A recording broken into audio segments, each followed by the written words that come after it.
अवध ओझा चुनाव हार गए, मनीष सिसोदिया चुनाव हार गए, सौरभ भारद्वाज चुनाव हार गए। यानी आम आदमी पार्टी के जितने बड़े चेहरे थे सब धराशायी हो गए, सब चुनाव हार गए। आखिर इनके हारने का कारण क्या है? ये जो आम आदमी पार्टी के बड़े चेहरे थे, मेरे साथ भरत जी हैं। भरत जी, हमने देखा दिल्ली में चुनाव नतीजे आए, लोग चुनाव हारते हैं, जीतते हैं, लेकिन जितने बड़े चेहरे थे सब चुनाव हार गए। चंद्रकांत जी, इसमें बहुत सारे विश्लेषक लफबाजी करते हैं कि ऐसे हारे, वैसे हारे, ऐसे हारे, ये कर दिया था तो हारे, वो ना करते तो जीतते, ये करते तो हारते। मैं कोई लफबाजी नहीं करूंगा। उल्टा चश्मा यूसी पर आपको ऑथेंटिक विश्लेषण मिलेगा और इस ऑथेंटिक विश्लेषण की शुरुआत मैं करता हूं। ये आपकी स्क्रीन्स के ऊपर इलेक्शन कमीशन का पहला डेटा है और इस डेटा में आप देखिए कि ये जंगपुरा की सीट है। जंगपुरा की सीट में मनीष सिसोदिया हैं और तेजेंद्र सिंह मारवा है।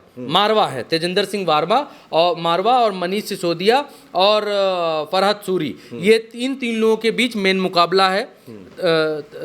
तरविंदर सिंह जो हैं वो हैं भाजपा से, मनीष सिसोदिया आप से और सूरी जो हैं वो है कांग्रेस से। अब देखिए यहाँ पर मनीष सिसोदिया चुनाव हार रहे हैं। अभी तक के इस डेटा के मुताबिक हारे हैं 675 वोट से, मात्र 675 वोट से मनीष सिसोदिया भारतीय जनता पार्टी के से चुनाव हारते दिखाई दे रहे हैं जंगपुरा में। और यहाँ पर कांग्रेस को वोट कितने मिले हैं आप जानते हैं? 7350। अगर कांग्रेस के साथ मिलकर केजरीवाल लड़ते या कांग्रेस आम आदमी पार्टी के खिलाफ इतना जोर शोर से नहीं लड़ती तो मनीष सिसोदिया 7000 वोट से चुनाव जीत जाते भाजपा के खिलाफ। लेकिन वो चुनाव 675 वोट से हारे हैं। अभी तक जो इलेक्शन कमीशन का ये आंकड़ा दिखा रहा है, हार की खबर आ चुकी है। चलिए मनीष सिसोदिया को छोड़ दीजिए, दूसरी सीट ले लेते हैं। दूसरी सीट आप उठा लीजिए, सौरभ भारद्वाज की उठा लीजिए। चलो ग्रेटर कैलाश नंबर 2 के आदमी हैं आम आदमी पार्टी में। बड़े बड़े चेहरे मैं आपको बता रहा हूं। इनके सामने जो है शिखा रॉय खड़ी हुई थी भाजपा से, 3188 वोटों से ये इनसे जीती हैं, लीड बनाई है इन्होंने। और सौरभ भारद्वाज 3188 वोटों से इनसे हारे हैं। अब यहां पर कांग्रेस को जानते हैं वोट कितने मिले हैं? गर्वित सिंघवी को वोट यहां 6711 वोट मिले हैं, 6711 वोट। और अगर यहाँ पर कांग्रेस इतना मजबूती से चुनाव नहीं लड़ती तो यही सौरभ भारद्वाज 6712 वोट इनकी तरफ होते। यानी कांग्रेस ने यहाँ पर भी आम आदमी पार्टी की लंका लगा दी। हम एग्जैक्ट आंकड़ों की बात करते हैं दोस्तों, एग्जैक्ट आंकड़ों की बात करते हैं, लफबाजी को। मुझे एक नाम जानने में बड़ी दिलचस्पी है, अवध ओझा। अवध ओझा, उनकी भी कुंडली निकालता हूँ, रुक जाओ दोस्तों, एक सेकंड रुकिएगा। पड़गंज से चुनाव लड़ रहे हैं। ये रहे अवध ओझा। अवध ओझा का भी इलेक्शन कमीशन से डेटा मैंने निकाल लिया है। अवध ओझा जो हैं वो 28,072 वोट से हारे हैं। 28,072 वोट से अवध ओझा हारे हैं। बहुत लंबा अवध ओझा हार गए। ऐसा तो उम्मीद नहीं थी, जितना इनका वीडियो चलता है उतना तो इनके बूथ तक वोटर चल के नहीं आया। कुल वोटर इनको 45,988 मिला है। 45,988 आदमी ने सिर्फ इनको वोट दिया है। मिलियंस ऑफ मिलियंस व्यू आते हैं इनके उस पे। अपने पे तो इनके जो आते होंगे, दीन दुनिया तीन तामड़ा जो इनके वीडियो डालती है उस पे भी मिलियंस ऑफ मिलियन। राजा कैसे बनना है, कट्टा निकालिए साहब और मारिए धाएं से, और आप मुस्कुरा रहे हैं, उसके बाद कह रहे हैं साहब ये है राजा की quality, live like a king. सामने वाला कह रहा है रोटी दो, अब हम कह रहे हैं रोटी दो। एक और बड़ा वायरल है, गद्दी पर चाहे हम बैठे या मुन्ना, नियम सेम रहेगा। तो चलिए आंकड़ों पर आते हैं, मजाक तो अलग बात है। अब यहाँ पर देखिए कांग्रेस ने इनको नहीं हराया, अवध ओझा। कांग्रेस को वोट कितना मिला? कांग्रेस को वोट 16,549 मिला है। अब भरत जी, ये मजबूत डेटा, 16,000 वोट भी अगर कांग्रेस को मिला है तो दोस्तों ये मजबूत है। 16,000 वोट भी अगर इनके पाले में आ जाता और जो एक लहर कांग्रेस ने यहाँ बनाई होगी इनके खिलाफ, तो इसका मतलब ये चुनाव जीत सकते थे। 16,549 वोट मिला है कांग्रेस को यहाँ पर। और अवध ओझा जो है वो पीछे रह गए 28,072 वोटों से भारतीय जनता पार्टी से, रविंदर सिंह नेगी से, रवि नेगी जिनको कहते हैं, चुनाव जीत गए। हाँ, वो चुनाव जीत गए। अवध ओझा यहाँ पर चुनाव हार गए। तो ये बड़े बड़े चेहरे हैं। आप देखिए कि बड़े बड़े, अब अरविंद केजरीवाल को भी क्यों भूले, जिक्र कर ही लीजिए। अरविंद केजरीवाल 4,089 वोटों से चुनाव हारे हैं। परवेश वर्मा से 4089 वोटों से, और यहाँ संदीप दीक्षित को वोट मिले हैं 4568।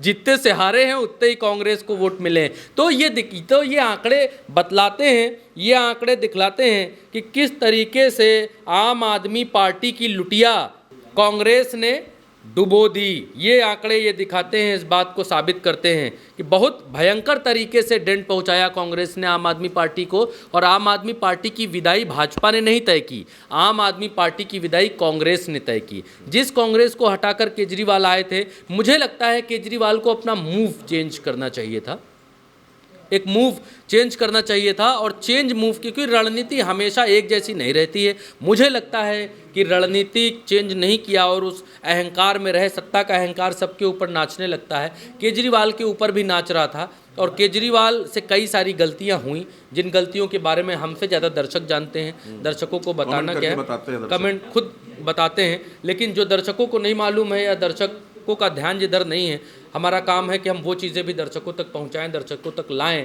माइनस में क्या गया, जैसे वो जो सांसद थी, क्या नाम है उनका, जिनके साथ मारपीट हुई थी, स्वाति मालीवाल का मामला इनके विपरीत गया। जिस व्यक्ति ने मारा पीटा इनका वैभव ने उनको साथ लेकर घूम रहे थे, कुमार विश्वास अलग, और तमाम सारे नेता जैसे योगेंद्र यादव अलग इनसे हो गए, या फिर इनसे ये साथ नहीं पाए। बहुत सारे लोग, प्रशांत भूषण। लीडर की क्वालिटी क्या होती है कि सबको साथ कर रखना, या फिर अगर आप साथ नहीं पा रहे हैं तो आप इस बात को इंश्योर करिए कोई आपके खिलाफ ना बोलने पाए। लीडर की ये क्वालिटी होती है, लेकिन ये अरविंद केजरीवाल ने किया नहीं। अरविंद केजरीवाल को लगा कि फ्री चिकित्सा, फ्री इलाज, फ्री बिजली, फ्री पानी पर लोग वोट दे देंगे, और स्कूल की तस्वीर बताएंगे तो लोग वोट दे देंगे। मैनेजमेंट अच्छा मीडिया का बना लेंगे, मोदी जी मीडिया मैनेजमेंट से आए थे तो हम भी मीडिया का अच्छा मैनेजमेंट बनाएंगे तो हो जाएगा। लेकिन नहीं, वो फेल हो गया। आप जब तक काम नहीं करेंगे, तीसरे टर्म में कोई काम नहीं किया, जिसकी वजह से केजरीवाल को इतनी बड़ी हार यहाँ पर देखने को मिली। और ये बताइए, एक और सवाल है कि स्कूल वाली जो इमेज थी, मनीष सिसोदिया तो चुनाव हार गए, क्या सीट बदलना, मनीष सिसोदिया अगर पटपड़गंज से लड़ते तो क्या चीजें ठीक हो सकती थी? मुझे ऐसा पर्सनली लगता है, मुझे ऐसा लगता है कि ऐसा हो सकता था कि मनीष सिसोदिया अगर पड़पड़गंज से लड़ते, जब इनकी सीट हटाई जा रही थी तभी बहुत सारे सवाल उठ रहे थे कि क्या मनीष सिसोदिया का काम लगाने के लिए, मतलब मनीष सिसोदिया को साइड लगाने के लिए, उनको साइड लाइन करने के लिए क्या उनकी सीट बदल दी गई? ऐसी कौन सी लार अवध ओझा के अंदर लगी थी कि मनीष सिसोदिया को हटा के जंगपुरा भेज दिया? ये समझ में नहीं आता है कि ऐसी कौन सी लार लगी थी। संदीप दीक्षित का ये बयान आ गया है, दर्शकों, भाइयों बहनों, आपकी स्क्रीन के ऊपर संदीप दीक्षित का ये बयान। संदीप दीक्षित वो चेहरा जिसने अरविंद केजरीवाल का सुपड़ा ही साफ कर दिया। भाजपा ने नहीं हराया, मैं नहीं मानता कि अरविंद केजरीवाल को भाजपा ने हराया, प्रवेश वर्मा ने नहीं, संदीप दीक्षित ने हराया। दीक्षित ने हराया अरविंद केजरीवाल को।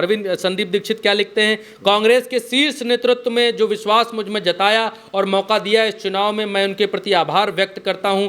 नई दिल्ली सीट से इस शर्मनाक हार के लिए मैं और केवल मैं व्यक्तिगत रूप से जिम्मेदार हूं। दिल्ली का वोटर बदलाव चाहता था और मैं इस भावना में लोगों के बीच खरा नहीं उतरा। तमाम कार्यकर्ता और उनके अनेक वॉलंटियर्सों का मैं दिल से शुक्रिया अदा करता हूं, जिन्होंने दिन रात कर इस चुनाव में काम किया, जिन्होंने आज भी कांग्रेस को वोट दिया, उनका बहुत आभार। भले अनेकों का मुझे वोट ना मिला हो, लेकिन नई दिल्ली के निवासियों ने चुनाव के दौरान जो स्नेह और सम्मान दिया उसके लिए आभार। ये यहाँ पर आभार व्यक्त करते हैं। देना भी चाहिए, ये देना भी चाहिए, देना भी चाहिए, कटसी बनती है। लेकिन अगर इतनी मजबूती से चुनाव संदीप दीक्षित नहीं लड़ते तो अरविंद केजरीवाल चुनाव जीत जाते।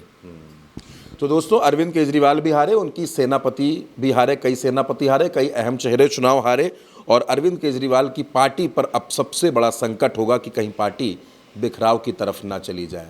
इस चर्चा में हमारे साथ इतना ही। दिल्ली पर तमाम विश्लेषण उल्टा चश्मा यूसी पर जारी हैं। आप हमारे साथ बने रहिए, चैनल को सब्सक्राइब करिए। नमस्कार।